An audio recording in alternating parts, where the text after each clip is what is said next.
Ataru is the fourth form taught at the temple. It is also known as the aggression form, or the way of the hawkbat.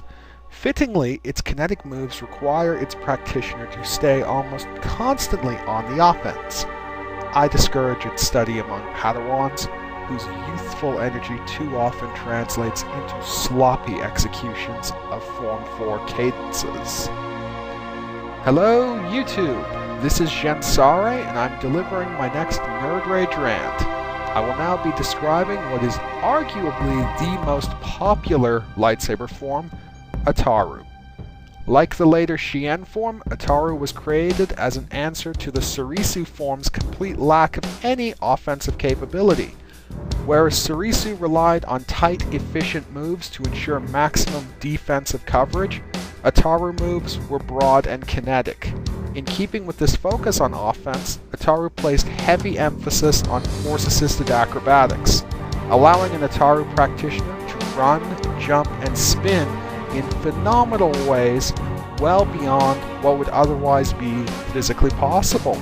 Accordingly, the primary components of Ataru are the Su-Ma rotations, the three axes of rotation within a three-dimensional space. They are the Zhang Su-Ma, spinning, the Tan Su-Ma, flipping, and the En Su-Ma, cartwheeling.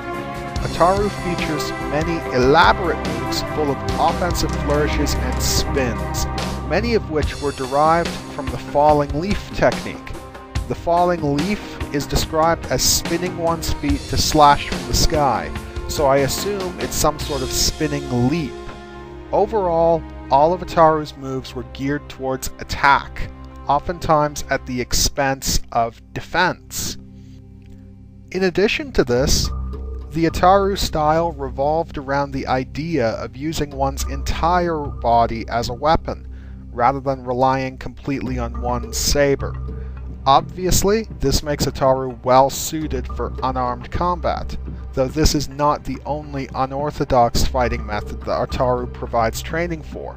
Form 4 also had practice methods and subvariants for fighting with dual blades, a notoriously difficult tactic considering how difficult lightsabers are to handle. Here are the traditional moves and maneuvers of Form 4 combat. The opening stance of Ataru was a two-handed guard, blade held vertical on the dominant side, foot back. I consider it somewhat strange that a guard position is the opening stance of a highly aggressive martial art that has zero defense. The Ataru attack mode was a high guard stance, blade and one foot extended off to the side.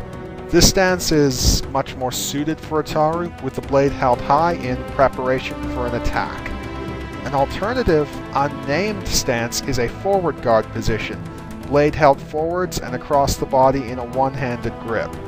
I assume it's some sort of advancing stance, as foot positions aren't specified.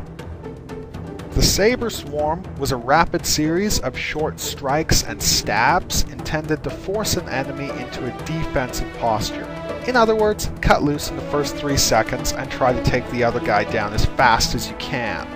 The Hawkbat Swoop was a surprise attack and quick retreat, intended to catch an opponent with his pants down. Again, cut loose in the first 3 seconds and try to take the guy down as fast as you can. Statistical breakdown, here's what Ataru has going for it. A powerful offensive technique, speed and agility.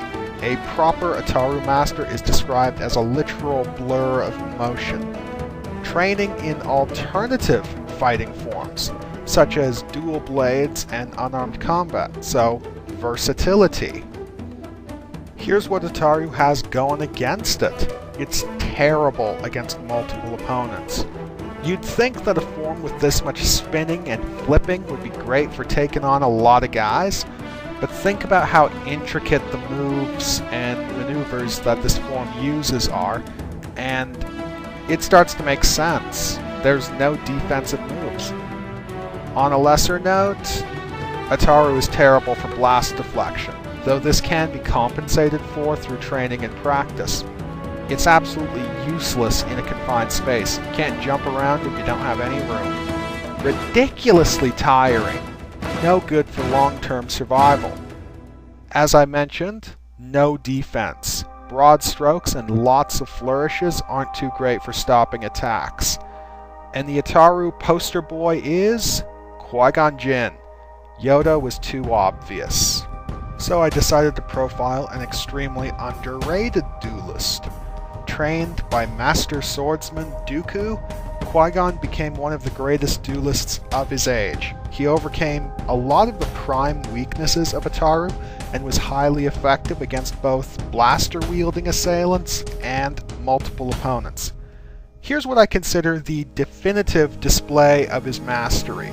During the Duel of Fates in Episode 1, he spent almost the entire engagement fighting at peak effectiveness, and only started tiring towards the end. If you view the entire Battle of Naboo as depicted in The Phantom Menace as if it were displayed in real time, then Qui-Gon Jinn kept fighting for over 15 minutes non-stop using a fighting style designed for short energetic bursts, not slugging it out for 20 minutes. Think about that for a second. Hope you enjoyed the video.